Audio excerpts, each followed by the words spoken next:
Bienvenidos una vez más a Evangelio Bíblico. A continuación te vamos a presentar una prédica del pastor José Manuel Sierra y pongamos mucha atención en el siguiente mensaje.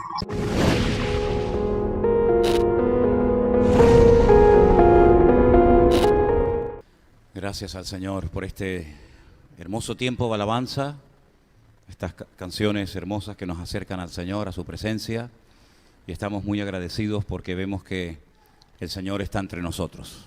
Amén. Gracias a Dios. ¿Estamos listos arriba? ¿Sí? Vamos a orar un momentito, hermanos, por favor.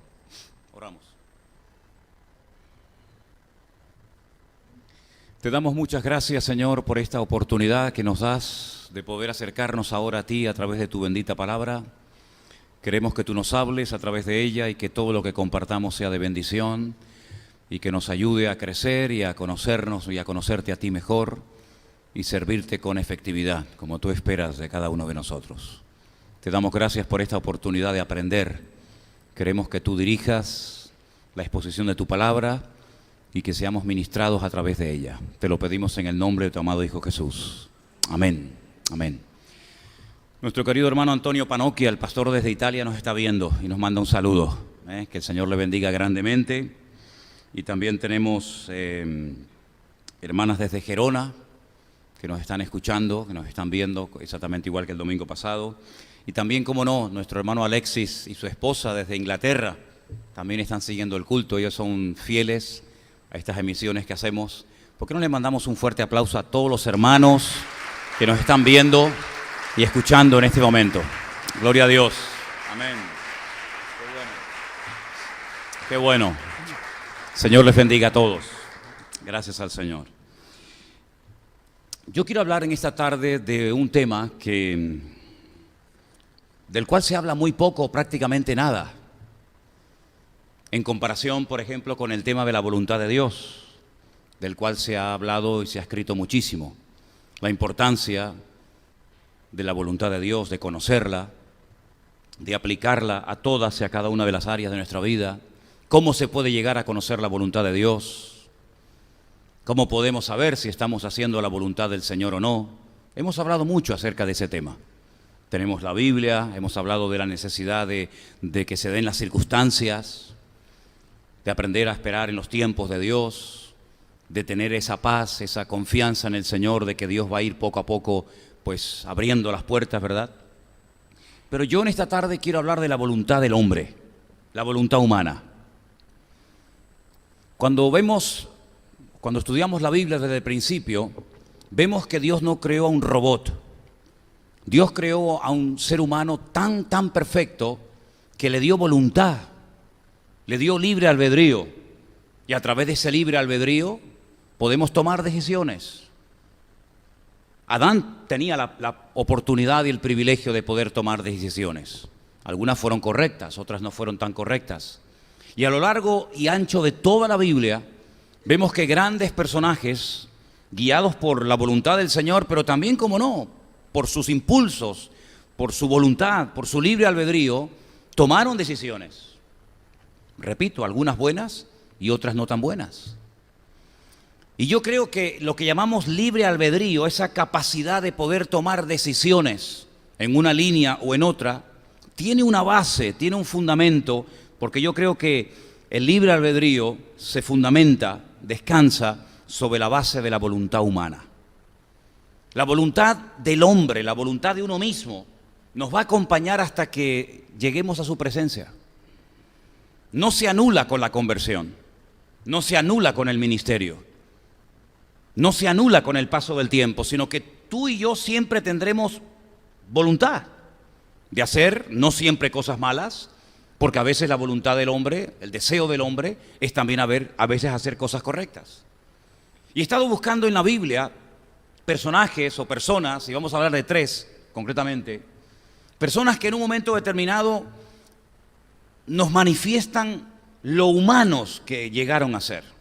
Cómo su voluntad en momentos puntuales de su vida se logró imponer. Vamos a comenzar por el primer personaje. En el libro de Jonás, capítulo 1, encontramos a un profeta de Dios. No encontramos a un recién convertido, a un neófito en la fe, sino encontramos a un profeta. Y sabemos que en la Biblia, en aquellos tiempos, los profetas eran personas muy importantes, porque eran los voceros de Dios. Eran los que le transmitían la voluntad, la palabra de Dios al pueblo, a la gente. Por lo tanto, la gente los escuchaba con mucha atención, porque cuando hablaban y decían, así dice el Señor, la gente sabía que había que prestar suma atención, porque era Dios hablando a través de sus bocas, a través de sus vidas. En el capítulo 1 del libro de Jonás, leemos los siguientes versículos. La palabra del Señor le vino a Jonás, que dice que era el hijo de Amitai, y la palabra dice lo siguiente. Dios le dice categóricamente a Jonás, levántate y ve hacia Nínive, aquella gran ciudad, y pregona contra ella porque ha subido su maldad delante de mí. Versículo 3. Jonás se levantó para huir de la presencia del Señor a Tarsis, la dirección contraria, y descendió a Jope y halló una nave que partía para Tarsis, y pagando su pasaje entró en ella para irse con ellos a Tarsis, lejos de la presencia del Señor, la presencia de Dios. Todos conocemos el resto de la historia. Todos sabemos cómo Jonás tenía claro lo que Dios pedía de él. No tenía que orar, ni ayunar, ni pedir ningún tipo de confirmación, porque estaba clarísimo lo que Dios le decía a Jonás que tenía que hacer. Tenía que levantarse, salir de las fronteras de su país, irse al extranjero, a una ciudad enorme. Dicen los historiadores que tenía un perímetro de 90 kilómetros, eso es una barbaridad, porque por ejemplo las murallas actuales de la ciudad antigua de Jerusalén no llegan ni a 5 kilómetros.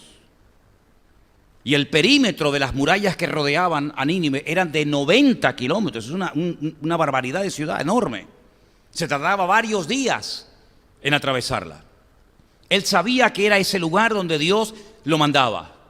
Y lo mandaba con un mensaje clarísimo. Pregona contra la ciudad por su maldad, por su perversidad, por su idolatría, etc. Dile que si no se arrepienten, si no hay un cambio significativo, si no se humillan, a la ciudad le quedan 40 días de vida. Jonás no quiso aceptar el llamado de Dios.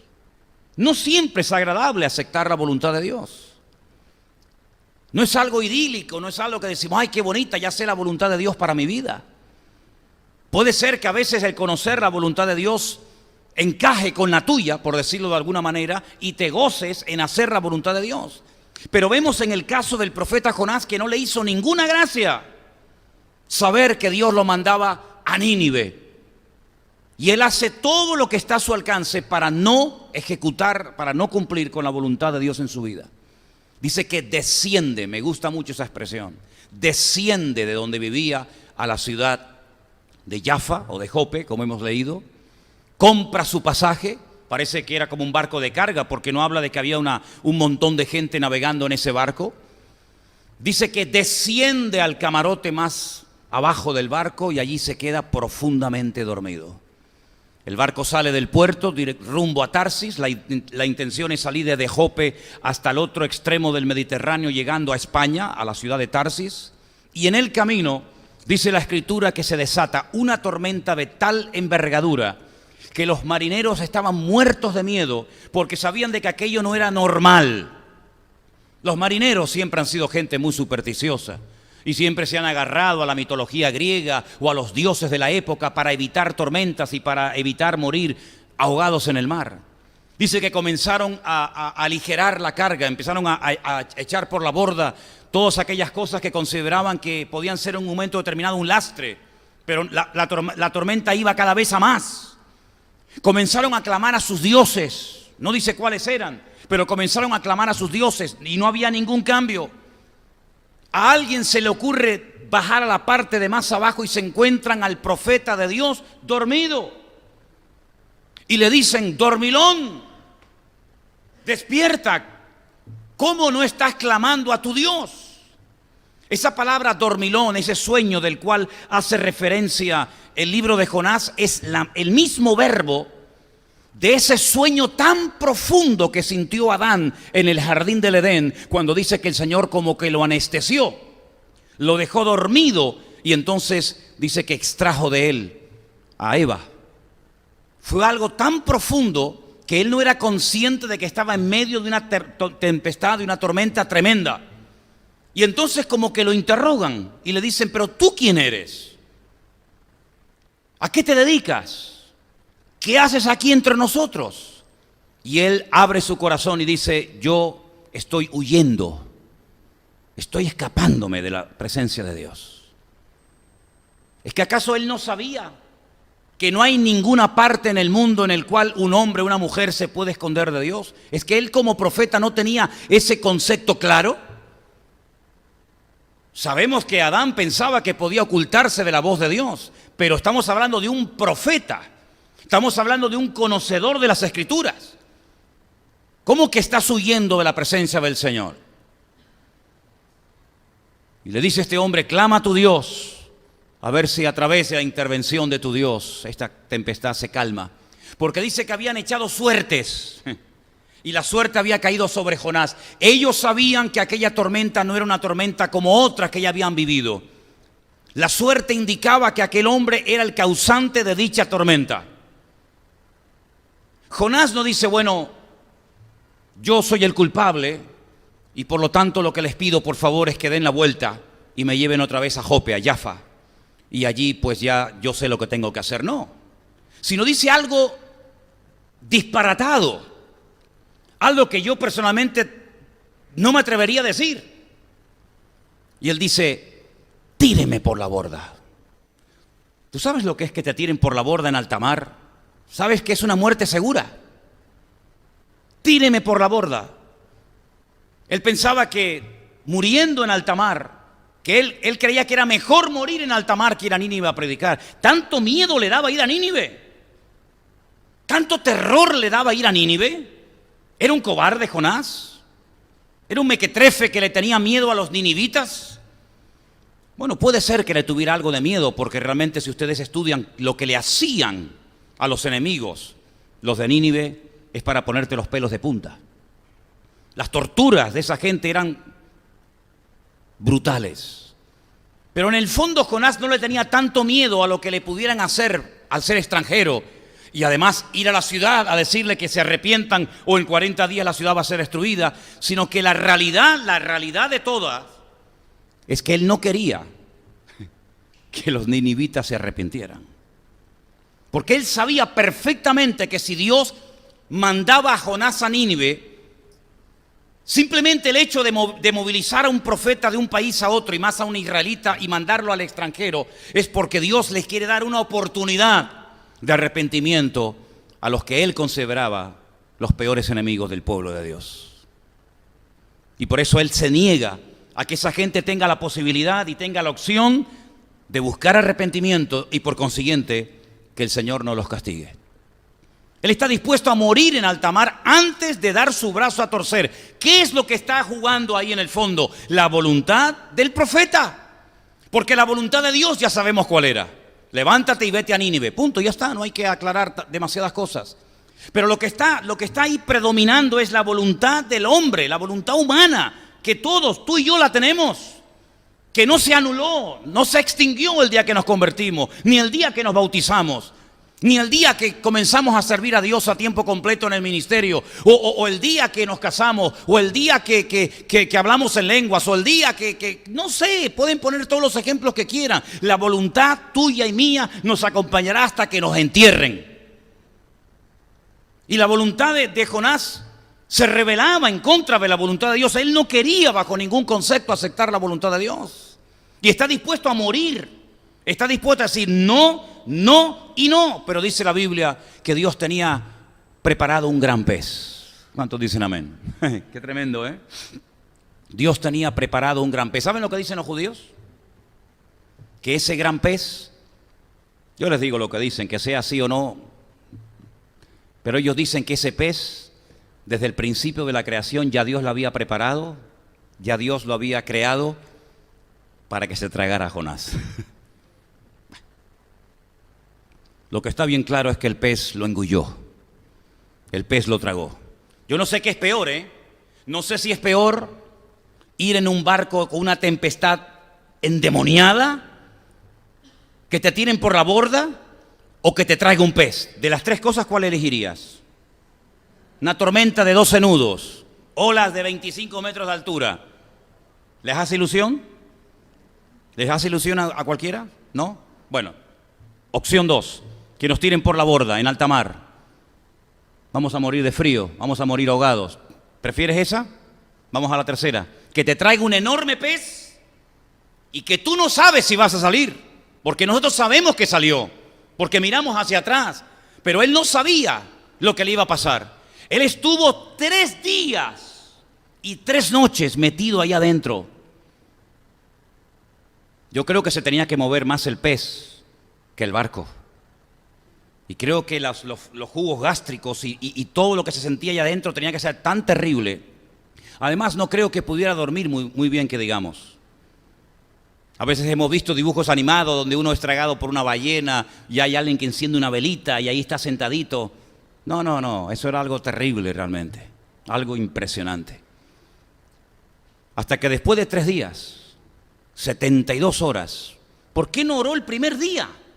Oye, a mí me traga un tiburón, a mí me traga un pez, y te aseguro que desde que me traga hasta que me vomita, si es que me vomita o no me devora, no paro de orar. Señor, sácame de aquí, Señor, que no me coma, Señor. Pero sin embargo, Jonás está 3 días sin abrir la boca. Es que era duro, Duro.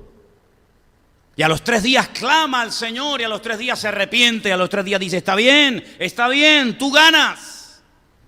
Desde la angustia invoqué al Eterno, y Él me respondió. Y cita el Salmo 118. Y entonces el pez cambia de dirección, va a la orilla y ¡guau! Allí lo vomita. Y me imagino que habrá notado el vómito encima, ¿no? Qué tremendo. La voluntad del profeta Jonás luchando contra la voluntad de la voluntad de Dios, luchando consigo mismo. Un hombre de Dios, un profeta de Dios, el vocero de Dios, dejándose llevar por su propia voluntad durante días y días y días, hasta que finalmente es derrotado y reconoce que la voluntad de Dios es santa, es agradable y es perfecta. ¿Cuántos dicen amén? La voluntad del hombre es tan real como el aire que respiramos. Es una fuerza brutal. Dijo un famoso comentarista bíblico, Barclay concretamente, dentro de nosotros, dentro de nuestra piel, hay como 2 personas, como 2 voluntades, una que tira en una dirección y otra que tira en otra dirección. Rara vez van las 2 en la misma línea, ¿verdad? Las circunstancias que nos ocurran a lo largo de nuestra vida, las pruebas, los momentos puntuales en los que nos encontremos, van a descubrir cómo está nuestra voluntad humana en este momento en nuestra relación con Dios. ¿Cuántos dicen amén? A veces habrán circunstancias, habrán momentos, habrán ciertas y determinadas pruebas, ciertas y determinadas dificultades o situaciones en las que nuestra voluntad puede aflorar, y ahí te vas a dar cuenta si verdaderamente tu voluntad es tu aliada y tu amiga o es tu peor enemigo. Dejemos a Jonás a un lado, ¿les parece? Y nos vamos al Nuevo Testamento, porque algunos pueden pensar, espero que no, que esto era algo que le pasaba solo a la gente del Antiguo Testamento, porque como no tenían el Espíritu de Dios en sus vidas, aunque en el caso de Jonás pues sabemos que a veces el Espíritu de Dios venía y se marchaba de los profetas, y como no era miembro de ninguna congregación, y como no había estado con Cristo, y como no conocía la obra de Cristo, pues puede ser que todo eso le pasara a este hombre, pero ya eso en el Nuevo Testamento queda totalmente anulado, y ya todas las personas que nacen de nuevo y conocen al Señor, pues ya no tienen esas luchas. Romanos capítulo 7, por favor. Romanos capítulo 7. Miren lo que dice el apóstol Pablo a partir del verso 12. Presten atención porque es una porción que parece un poco complicada de entender, pero vais a ver que no. De manera que la ley a la verdad es santa y el mandamiento santo, justo y bueno.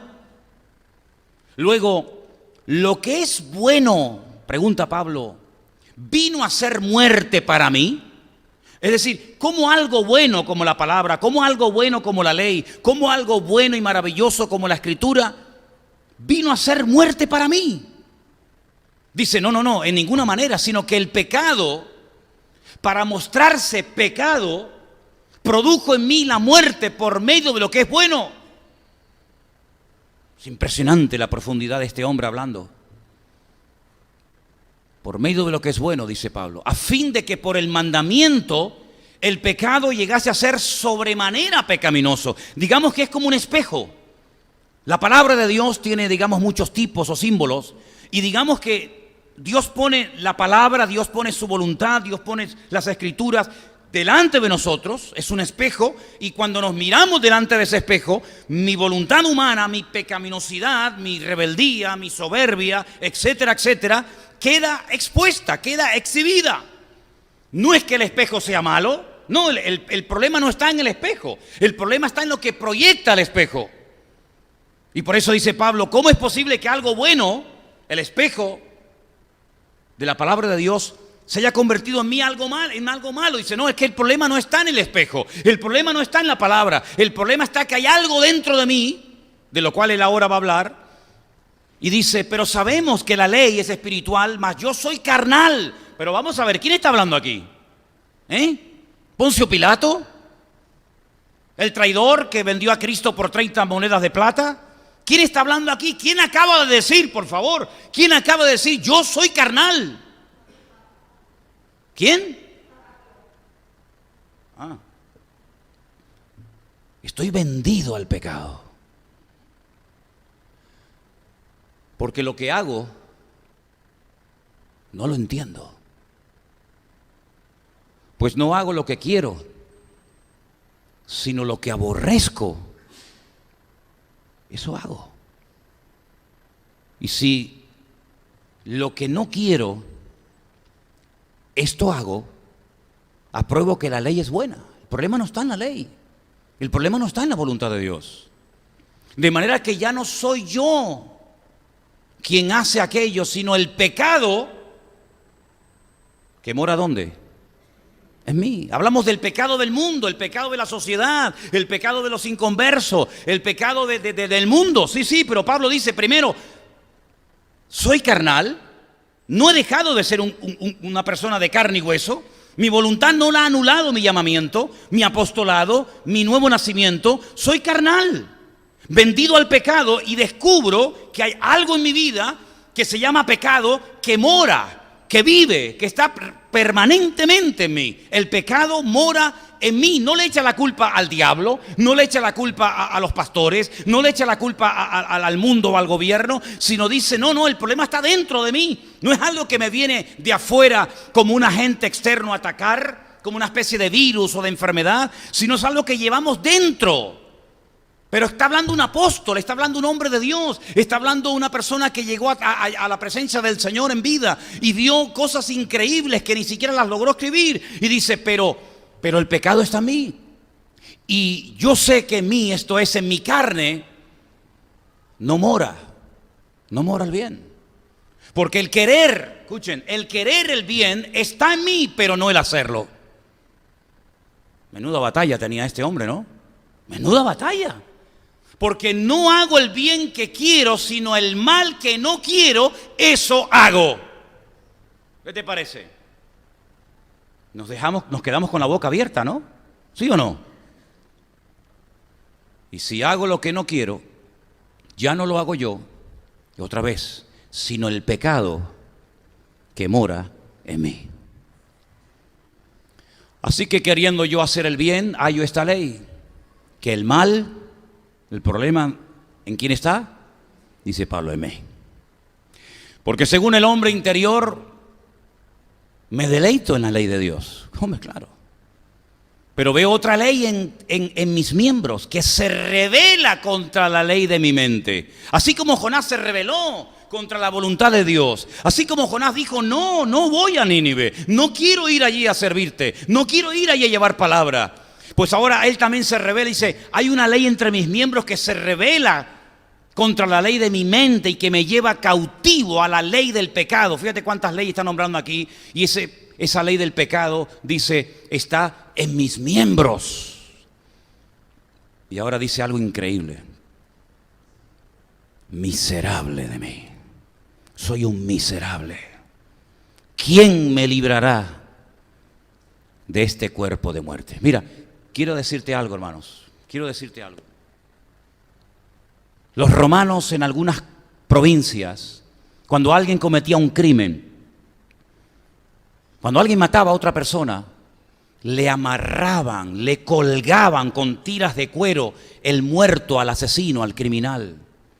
Y lo exponían públicamente, lo llevaban por toda la ciudad. Y la gente mientras tanto lo insultaba, le tiraba cosas, se metían con él, le hacían de todo.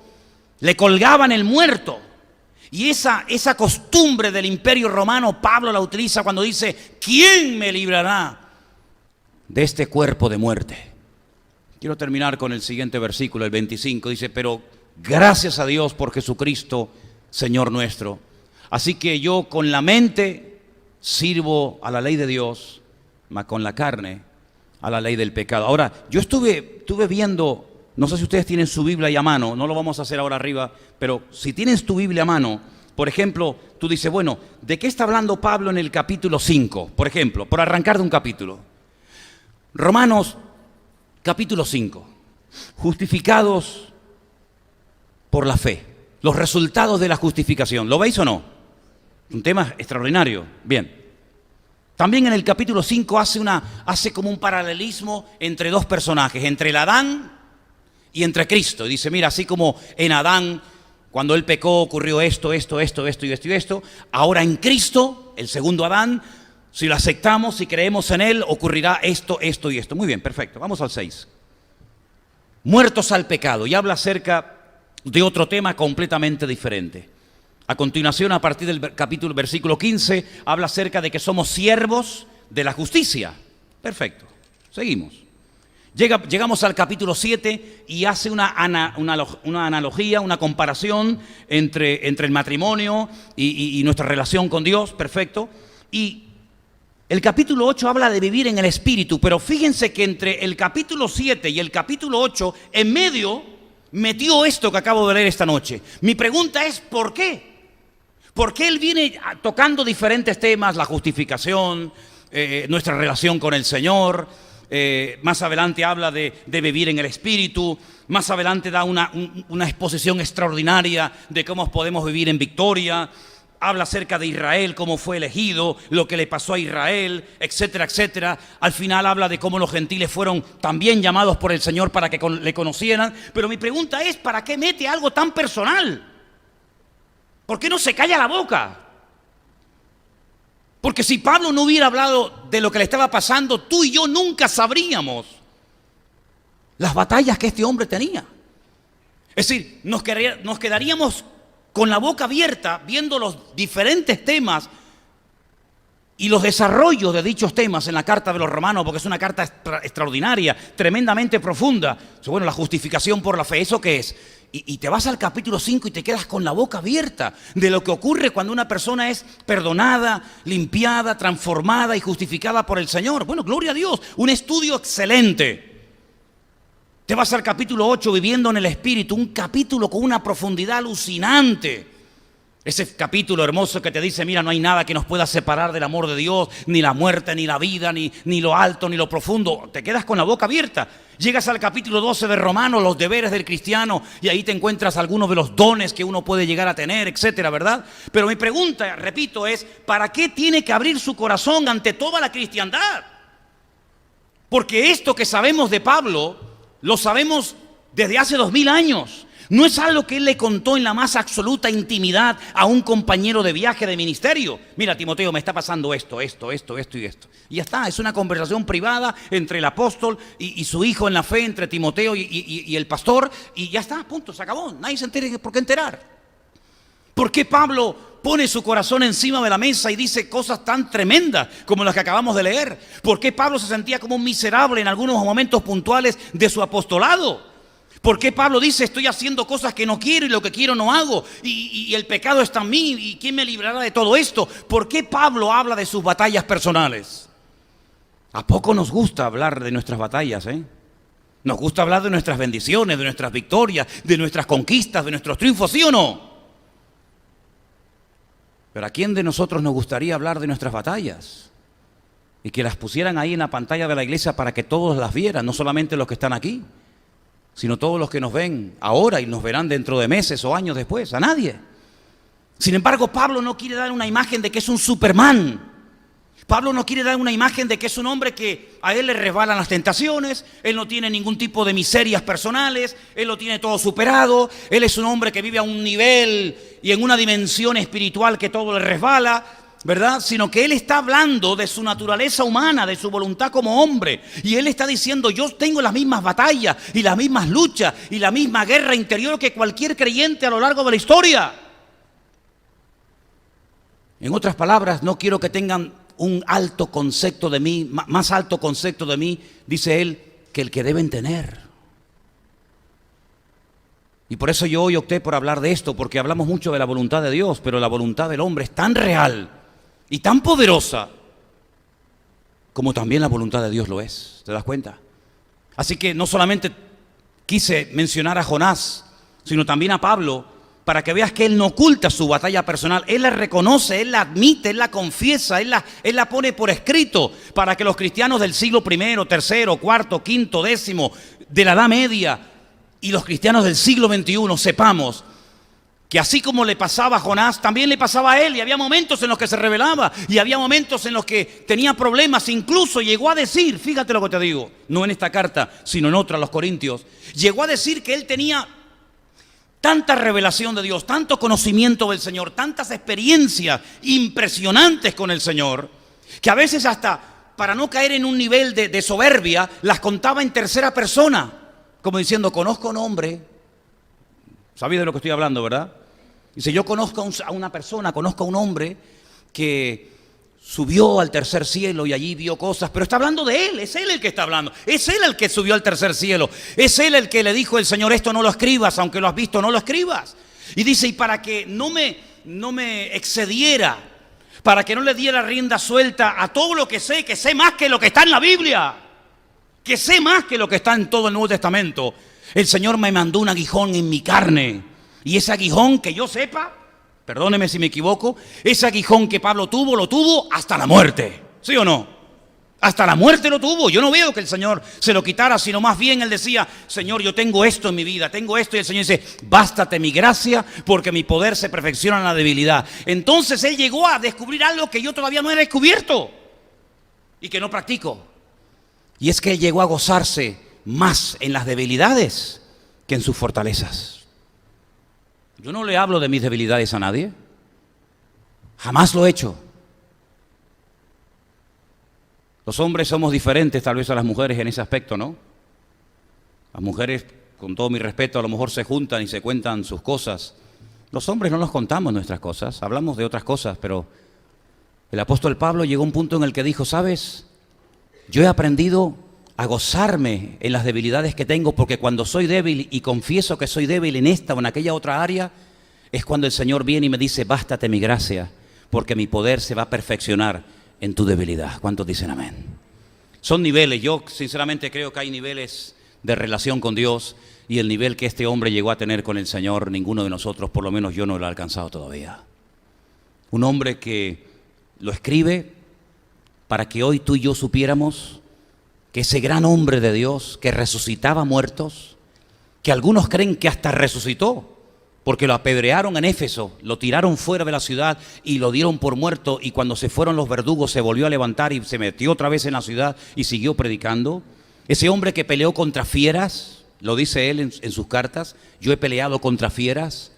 Ese hombre que estuvo como náufrago en alta mar, ese hombre que hizo cosas increíbles. Decía Miguel de Unamuno, el famoso dramaturgo español, Pablo tenía que ser Jesucristo. Porque es imposible que un hombre llegue a ese nivel de fe, a ese nivel de conocimiento, si no es Jesucristo. Y Miguel de Unamuno se quedaba con la boca abierta cuando estudiaba la profundidad y la grandeza de la naturaleza del apóstol Pablo, porque decía, no puede ser que un hombre llegue a un nivel tan alto. Pues ese hombre que llegó tan alto y llegó de verdad delante del Señor, pues ese hombre también un día abrió su corazón en Romanos capítulo 7. Léanlo de vez en cuando ese capítulo y se van a dar cuenta de que él dice, miserable de mí, ¿quién me librará de este cuerpo de muerte? ¿Cuántos dicen amén? Así que gracias, Pablo, por haberlo dicho y por haberlo contado. Gloria a Dios. Hablaba hace unos días con un hermano y le mencionaba un texto y él se reía. No sé si me estará viendo o escuchando ahora o más tarde, pero él se reía porque decía, yo también llevo días con ese versículo en la cabeza. Está en Santiago. A ver si lo digo bien. Dice, Elías era un hombre sujeto a pasiones semejantes a las nuestras. Y yo digo, ¿quién está hablando? ¿Quién lo está diciendo? Santiago. Santiago dice que Elías, ¿saben de quién estamos hablando? ¿Saben de quién estamos hablando? Del profeta Elías. Yo en mi vida he conocido un hombre con tal autoridad espiritual como el profeta Elías, en mi vida. Jamás en mi vida he conocido, no sé si alguna vez conoceré a un hombre con el nivel espiritual. Vamos, yo no, ni a la suela del zapato le llego a Elías. Me daría pánico ser siervo de Elías. Te lo digo de verdad, me daría terror estar al lado de este hombre que en cualquier momento se te queda mirando y te quema vivo. Y Santiago dice que ese gran hombre de Dios, que al final ni la muerte pudo con él, porque estaba tan lleno de Dios que ni los gusanos se atrevieron a meterse en su cuerpo, sino que el Señor se lo llevó en vida a su presencia. Santiago dice que era un hombre sujeto a pasiones semejantes a las nuestras. Luego Santiago también tenía sus propias pasiones personales, ¿sí o no? Como todos los seres humanos, las tendremos a lo largo de nuestra vida. ¿Cuántos dicen amén? ¿Me están siguiendo esta tarde? ¿Es un mensaje raro esta tarde el que estoy dando?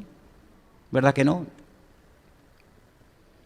Decía Séneca, una frase que leía en estos días, lo siguiente, referente a esta lucha, ¿no? Estas voluntades. Los hombres odian sus pecados y al mismo tiempo los aman. Ya los griegos, a través de la pluma de Séneca, dijeron estos. Y encontré un escrito de un poeta de la época que también escribió lo siguiente referente a este tema. Veo las cosas mejores y las apruebo, pero suelo seguir las peores. A veces ocurre eso, ¿verdad? No solamente vemos en Jonás y en Pablo estas batallas y estas luchas, sino que después, por ejemplo, observando y leyendo la Biblia con tranquilidad, desde un punto de vista objetivo, nada crítico, porque les digo sinceramente, yo no me atrevería a juzgar ni a Jonás, ni a Pablo, ni a estos personajes que les voy a mencionar a continuación, porque sinceramente no creo que es bueno juzgarlos. Pero por ejemplo en Sansón era un hombre de Dios, ¿sabes? La unción que había en su vida era real.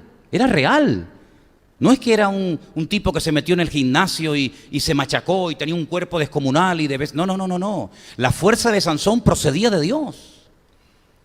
Nos imaginamos a Sansón como un hombre corpulento, superpoderoso, pero probablemente Sansón sería un hombre normal y corriente como cualquiera de nosotros. Ay, amigo, pero cuando venía el Espíritu de Dios sobre él, hacía cosas que ni el más forzudo del mundo podía hacerlas. Pero también era capaz de hacer cosas que uno dice, pero ¿este es Sansón? ¿Este es Sansón? ¿El ungido del Señor? ¿El juez de Israel?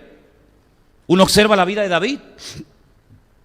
No ha habido nadie más cerca del corazón de Dios que David. Lo dice Dios. Dios da la cara por él. Y sin embargo David era capaz de hacer cosas que hoy en día serían un delito y terminarías en la cárcel pero por muchos años de condena, ¿eh?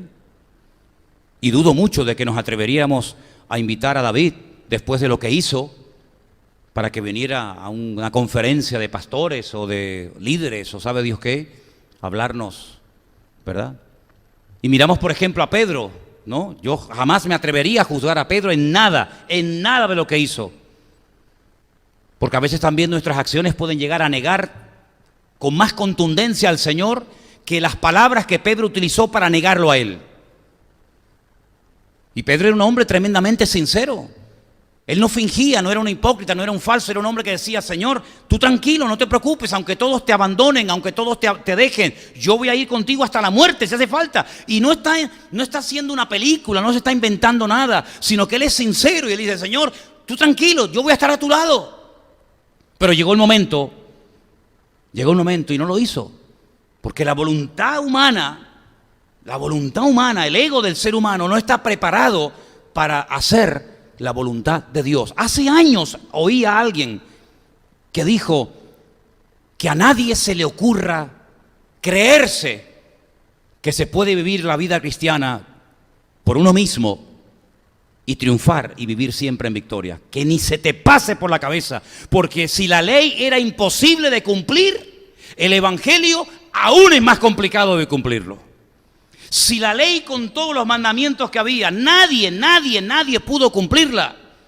Aquellos 613 mandamientos, nadie los pudo cumplir. Mira, ni el que recibió la Torá en el monte Sinaí, llamado Moisés, fue capaz de poder entrar a la tierra prometida, porque fue el hombre más manso de la tierra, un hombre que hizo milagros alucinantes. Nunca le ha hablado el Señor a nadie con voz audible como lo hacía con Moisés. Le hablaba así, con voz audible. Los milagros que hizo Moisés no los ha hecho nadie a través de la historia. Sin embargo, no llegó a entrar a la tierra prometida. No llegó a entrar a la tierra prometida, pero tan grave fue lo que hizo. Sinceramente, y que el Señor me perdone, yo creo que Moisés no se merecía ese castigo. ¿No creen ustedes? 40 años sirviendo a Dios, esforzándose, aguantando críticas. ¿Cuántas veces quisieron matarlo? Lo criticaron por la mujer que tenían. Lo criticaron porque sus propios hermanos Miriam y Aarón dijeron: pero ¿por qué Dios siempre tiene que hablar a través de él? ¿Es que acaso Dios nos puede usar también a nosotros? Lo criticaban por todo, cuando había agua, cuando no había agua, cuando tenían frío, cuando tenían calor. Desde el primer día hasta el último lo estuvieron cuestionando en todo. Llegó a perder el control en varias ocasiones. Dice: por culpa de vosotros me he airado y he pecado contra el Señor. Lo hartaron a Moisés, permítanme decirles, hermano, terminaron hartándolo, lo aburrieron. Y al final ya, mira, ya si Dios me dijo que hablara, pues a golpe se lió con la piedra y el Señor dijo: pues ahora no entras. No podemos borrar solamente este incidente y destacar todo lo demás. Hace unos días leía que alguien preguntaba y decía: ¿por qué la Torá, por qué la Biblia empieza tan bonita con el libro del Génesis, hablándonos de la creación, de los pajaritos, del jardín del Edén, y el último libro de la ley, la Torá, termina tan mal, tan triste? Moisés no llega a la tierra prometida, se muere en el camino. ¿Qué te parece? Pero ¿cómo reaccionó Moisés? Con ira contra Dios, con enfado contra Dios. Dijo: está bien, Señor, no voy a entrar, no entro, y punto. Y allí en aquel lugar el Señor dice que lo enterró. Hermanos, Dios no ha enterrado nunca a nadie. El honor que tuvo Moisés el día que murió no lo ha tenido nadie. Permítame, con todo respeto lo digo, ni Cristo tuvo ese honor. A Cristo lo enterraron los hombres. A Cristo lo enterraron los hombres. Lo enterraron en un sepulcro labrado por un hombre. A Moisés lo enterró el mismo Dios, en un lugar que nadie sabe dónde estaba. Y cuando está el Señor Jesucristo en pleno vigor, en plena vitalidad de ministerio, en lo alto del monte Tabor, dice la tradición, allí aparecen nada más y nada menos que Moisés y Elías. Luego yo creo que el Señor tenía una recompensa mejor en el futuro para Moisés, porque si hubiera entrado a la tierra prometida, hubiera entrado como uno más. Pero cuando Moisés entró es cuando el Señor quiso que entrara, y habló y se entrevistó nada más y nada menos que con el Señor Jesucristo. ¿Cuántos dicen amén? Qué lindo, ¿no? Pero he reservado para el final al tercer personaje. Porque hemos hablado de un profeta del Antiguo Testamento que era Jonás. Hemos hablado de un hombre del Nuevo Testamento. Fíjense a quién he escogido, a Pablo, a Saulo de Tarso. Pero quiero llevarlos a Mateo, por favor, capítulo 26. Mateo capítulo 26. Y ahora vamos a leer una historia extraordinaria de nada más y nada menos que de nuestro Señor Jesucristo. Entonces Jesús llegó con ellos a un lugar que se llama Getsemaní. Es un lugar donde se aplastaba la aceituna, la oliva, para hacer el aceite. Y le dijo a sus discípulos: sentaos aquí, entre tanto que yo voy allí y oro. No pases. Quedaos aquí, mientras tanto yo voy allí. ¿Y por qué no se quedó aquí, orando con todos? Algunos dirán, pero qué preguntas se hace este hombre, ¿no? Pues sí, me las hago. Porque si estamos todos juntos, ¿no es mejor que estemos todos juntos y oremos? ¿Por qué quédense ustedes aquí, que yo me voy allí a orar? Es que a veces uno tiene que salir de ciertos y determinados ambientes, ¿sabes? Es que el mismo Señor Jesucristo a propósito se apartaba en muchas ocasiones de sus mismos discípulos para buscar esos momentos de soledad, de quietud y de calma. Seguimos leyendo. Tomando a Pedro y a los dos hijos de Zebedeo, ¿saben que eran quién? Juan y Santiago. Comenzó a entristecerse. Estos que dejó aquí, los 8, ¿no? No, los 9, perdón. Los 9 que dejó aquí, no vieron cuando Jesús comenzó a entristecerse y a angustiarse en gran manera. Estos que dejó aquí, no se dieron cuenta de lo que allí, delante de Pedro, de Jacobo y de Juan, Jesús comenzó a hacer.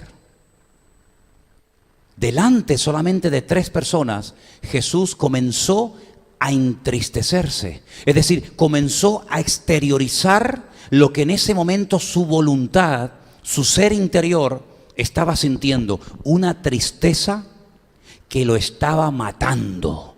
Porque si algo produce y causa la tristeza en el ser humano, es un aplastamiento mental y psicológico brutal. Hasta el punto que hay un momento en el que él dice, no sé si lo vamos a leer en este pasaje o en otro pasaje paralelo al Evangelio que estamos leyendo, dice, mi alma, mi estado anímico, mi estado emocional en este momento es tristeza hasta la muerte. Si no hay una tristeza mayor, una tristeza más aplastante que la que el Señor estaba sintiendo en ese momento. Y fíjate que esas sensaciones, esa tristeza a la máxima potencia, la manifiesta en un lugar donde se aplastaba a la oliva para poder extraerle su contenido, que es el aceite, el oro líquido.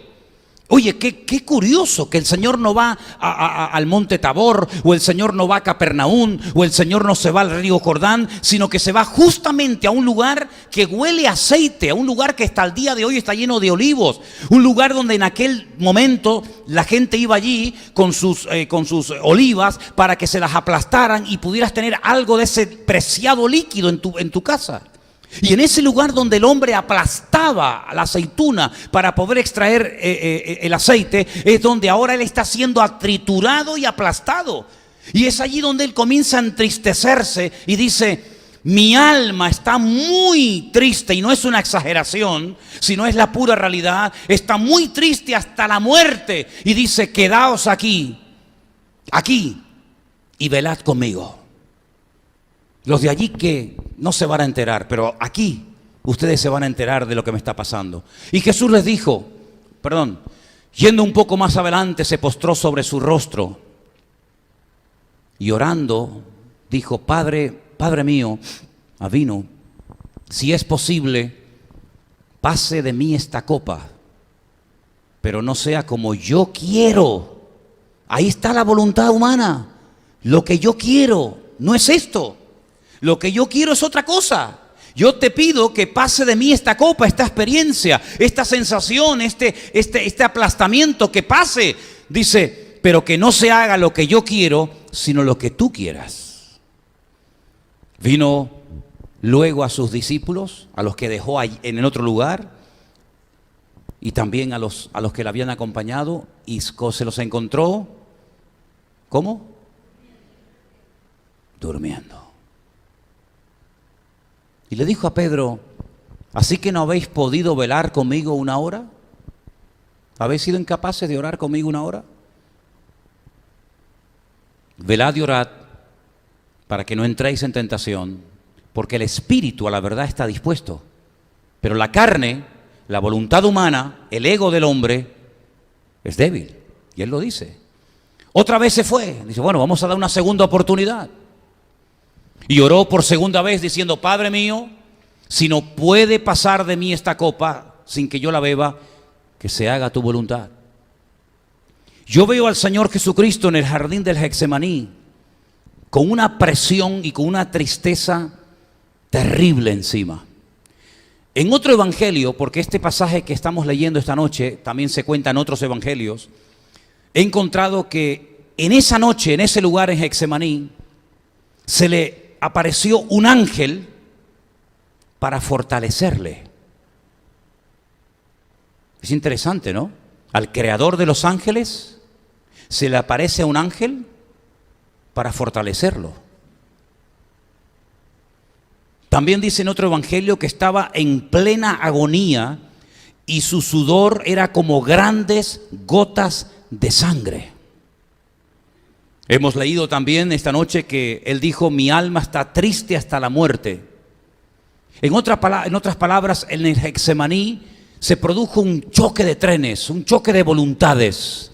Su voluntad propia, que la tenía, como todos y cada uno de nosotros en esta noche la tenemos, y la voluntad del Padre. Era muy bonito viajar por el país haciendo milagros, señales y maravillas. ¿Quién no quiere eso? Era muy hermoso ser recibido de una forma triunfal y con un júbilo espectacular cuando entró triunfalmente en Jerusalén. Era hermoso cuando los padres traían a los niños para que bendijera a los niños. Tuvo que ser una maravilla cuando se fue al mar de Galilea a navegar y se sube al monte, ¿verdad?, de las bienaventuranzas y da un mensaje impresionante que abarca casi 3 capítulos enteros de la Biblia. Tuvieron que ser 3 años extraordinarios, pero ahora estamos ante la realidad. Ahora estamos ante un hecho que va a marcar un antes y un después. Mira, hermanos, en nuestra vida, nuestra relación con el Señor, tendremos momentos de gloria increíbles. ¿Sí o no? ¿Sí o no? Ah, bueno, gracias. Pero también habrá otros momentos de soledad, de angustia, de incomprensión, de hartazgo, de todo. También fue una parte de la vida, ¿sabes? También fue una parte de la vida. Y esa última noche de Jesús allí con sus discípulos era una noche crucial, era una noche en la que había que tomar una decisión con una envergadura eterna. Él había nacido para eso. Él había venido al mundo para eso. No se podía tirar todo por la borda, sino que tenía que doblegar su voluntad y decirle, yo me someto a tu voluntad y yo te expreso la mía. Yo no quiero pasar por esto, yo quiero que pases de mí esta copa, pero yo estoy dispuesto a acatar tu voluntad y adaptarme al tiempo y hacer lo que tú quieras de mi vida. Entonces, a través de la vida de Jonás, a través de la vida de Pablo y a través de la vida de Cristo, yo veo que la voluntad humana es algo que todos llevamos dentro y que tenemos que saber lidiar con ella para que se amolde y se adapte a la voluntad de Dios. ¿Cuántos dicen amén? Porque de lo contrario habrá una lucha, como decía Barclay, entre esas dos personas, parece esas dos personas que llevamos dentro. Y lo importante es que el apóstol Pablo, en otra de las cartas que todos conocemos, llegó a decir, ya no vivo yo. Bueno, yo doy gloria a Dios porque Pablo pudo llegar a decir eso. Pero yo no puedo decir eso. Yo no puedo decir ya no vivo yo. ¿Alguien aquí lo puede decir? Yo no puedo decir eso. Ya no vivo yo. Entonces, si no vives tú, ¿quién vive? Solamente Cristo. Lo que ven es solamente el cuerpo, el envoltorio, pero yo ya morí. Ahora solamente vive Cristo en mí. Así que me da igual si me matan, porque yo para vivir vivo para Cristo, morir vivo para Cristo. Para mí el morir es ganancia. Claro, pero llegar a esos niveles, llegar a esas dimensiones, llegar a esas alturas, no es fácil. Ni es cuestión de tocar un botón y decir, ya tengo la madurez. ¿Te das cuenta cómo la vida cristiana, viviéndola en la carne, es totalmente imposible vivirla? Porque te repito, si la ley nadie la pudo cumplir, en la gracia todavía es más complicado. Pero tenemos un aliado, tenemos al Espíritu Santo morando dentro de nosotros. Y es a través de la fuerza que el Señor nos da, es a través de la presencia del Espíritu de Dios en nosotros, que podemos, con gemidos indecibles, como decía Pablo, con dolores de parto, podemos clamar al Señor, y entonces se cumple lo que decía el salmista, que en medio de la angustia invoqué a mi Dios, invoqué al Eterno, y Él me respondió. ¿Cuántos dicen amén? Así es que hay una realidad, es la voluntad humana, es el ego, es nuestra propia naturaleza, que nos acompañará hasta el último día de nuestra existencia. Pero por otra parte también tenemos el aliado, la fuerza y la ayuda del Señor, que nos va a ayudar en nuestras pruebas, en nuestras circunstancias, en nuestras batallas, en nuestros ataques, en nuestros altibajos. Él estará con nosotros todos los días hasta el fin del mundo. Pero no te sientas como un bicho raro, ni te sientas como un tipo que está endemoniado por el hecho de que en algún momento puntual tu voluntad se revela, porque forma parte de la vida, forma parte del juego, forma parte de la carrera que tenemos todos por delante. Y el apóstol Pablo, dice en su última carta, he terminado la carrera, he peleado. ¿Qué has peleado, Pablo? La batalla, la buena batalla. Así es que si no hay batalla, no hay victoria. La vida cristiana, hermanos, es batalla, es guerra, es pelear, es reprender, es tomar autoridad, es levantarse, es caerse, es tropezar y volverse a levantar y seguir adelante en el nombre del Señor. Y esa voluntad se puede ir sometiendo, se puede ir humillando ante la presencia del Señor hasta el momento que podemos decir, y espero que algún día lo podamos decir 100%, ya no vivo yo. No me interesa nada ni nadie en esta vida, más que solamente la gracia del Señor. ¿Cuántos dicen amén? ¿Cuántos de los que estamos aquí queremos en esta tarde, sinceramente, someter nuestra voluntad a la voluntad de Dios? ¿Cuántos? ¿De verdad? Nos va a costar. A Jonás le costó. A Cristo le costó. Porque la voluntad de Dios es perfecta y nosotros somos imperfectos. Pero si somos capaces de meternos en Cristo, vamos a poder agradarle al Señor. ¿Cuántos dicen amén? Aleluya. Cierra tus ojos ahí donde estás, ¿sí?